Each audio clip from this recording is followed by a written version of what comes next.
Kabanata 6 ang pagbabalik. Mainit ang araw at abala ang buong San Isidro sa isang bihirang kaganapan, isang libreng medical outreach. Ang isinagawa sa bayan, nagdating na ang mga doktor at nurse. Mula sa lungsod dala ang mga kagamitan, gamot at pangakong tulong galing daw sa Maynila, bulong ng mga matatanda. Yung isa mestizo parang artista, abala si Alina sa pagtuturo ng tamang paghuhugas ng kamay sa mga bata. Isa siya sa mga voluntaryo sa programa, hindi dahil sa mga bisita, kundi dahil sa dami ng kabataang kailangang matulungan.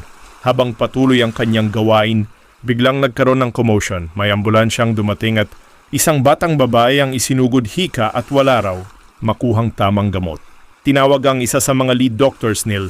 Ingon ni Alina ang direksyon ng tinig ng lalaking sumigaw albuterol, bigyan agad ng nebulizer, monitor her breathing, at doon parang tumigil ang oras. Ang lalaking yon, ang boses na yon, ang mga mata, kahit 3 taon ang lumipas, hindi niya malilimutan si Liam sa kanyang puting coat, may taglay pa rin.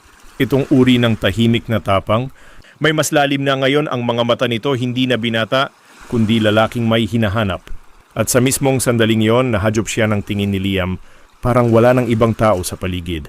Sa gitna ng ingay ng iyakan ng bulungan, tumigil ang lahat, dahan-dahang lumapit si Liam habang si Alina ay nanatiling nakatayo, tila nakabaon sa lupa. Alina marahang tawag nito, hindi siya nakapagsalita. Gusto niyang tumakbo, gusto niyang humagulgol, gusto niyang tanungin kung bakit ngayon lang, pero walang salitang lumabas. Si Liam ang unang ngumiti. Hindi ko akalaing ikaw ang unang taong makikita ko.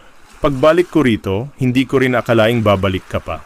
Sagot ni Alina sa wakas tahimik. Hindi pa iyon ang oras ng pag-uusap ng puso, pero sapat na ang titig, sapat na ang presensya para sabihing narito na ako. At hindi na ako aalis.